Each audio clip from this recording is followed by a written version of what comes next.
Regarding this topic of posterior capsule management in children, the first and the foremost thing we would like to actually know in children how posterior capsule behaves differently as compared to adults.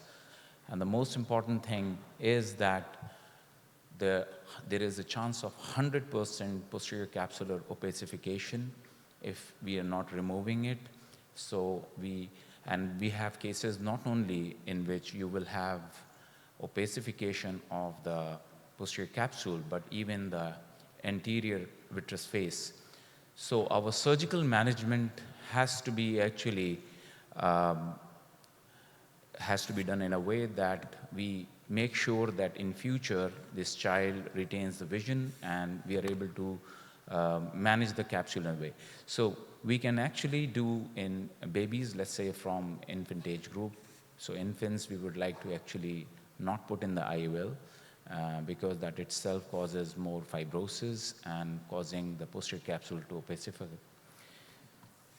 And of course, this is a major problem, and of course, as I discussed, the incidence is about 36 to 97% in patients in the age group of 2 to 4 years after extracapsular cataract extraction. While if you see adults, they behave in a different way. So I'll just quickly go through a video, this one. If you see here, once we have actually done a regular circular curvilinear capsulorhexis, we would just actually, if you see here in this video, we can actually use either the vitreous cutter or we can use a retinal scissor, an intraocular scissor, fine scissor, to grasp the posterior capsule. Sometimes the capsules cannot be that easy. They may be thick and fibrosed. In those cases, we can use either an MBR blade or we can use a scissors to make the first nick.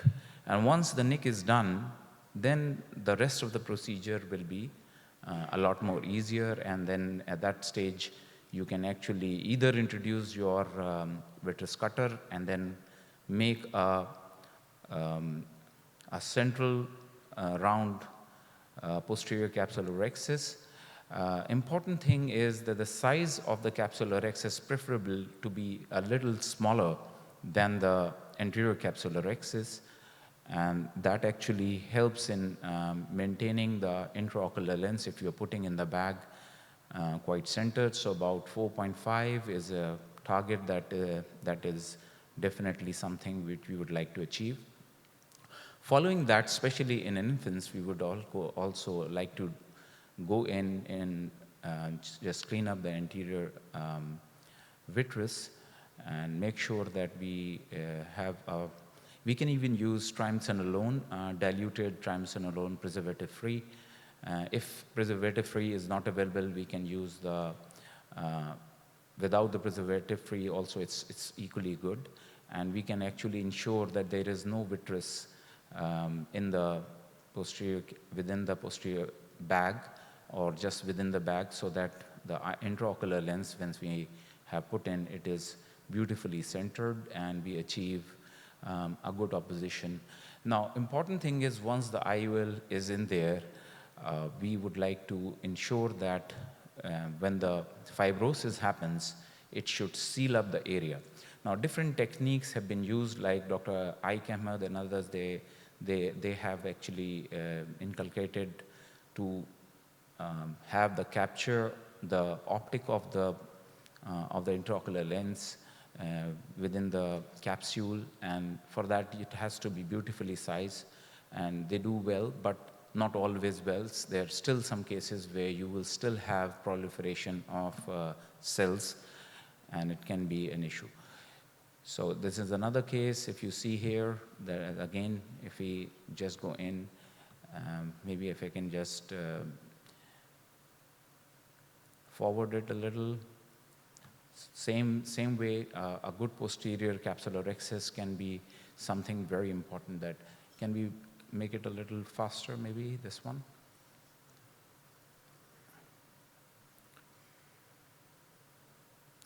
Now, I usually put an intraocular lens after the age, 1 year age. I do not put in the intraocular lens before that, and the reason is there are more chances of opacification in the earlier age group, and it will always better that we can wait even till about 2 years if it is a bilateral case, 2 to 3 years, because the size of eye is good enough and we can always have a secondary intraocular lens implant. Sometimes when we go in, we may see phimosis in the area. Even the posterior capsular excess may be phimose, then it can be an issue.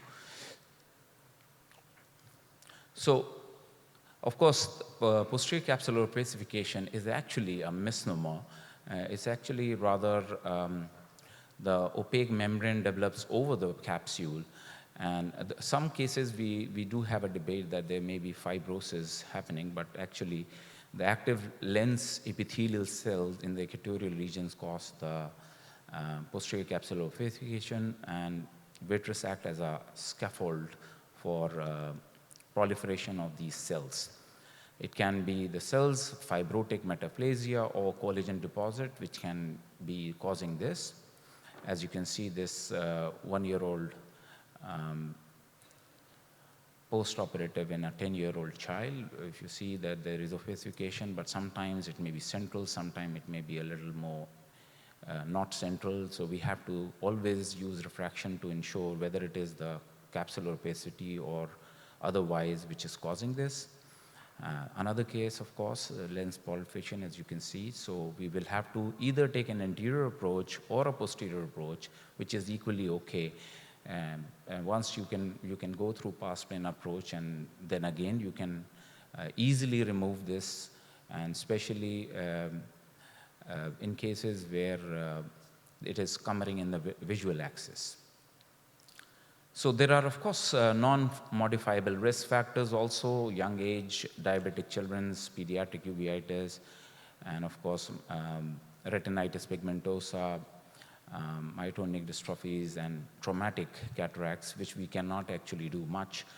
But of course, making a good continuous curvilinear capsular excess can go a long way in facilitating a good opposition and in the back fixation of the IOL.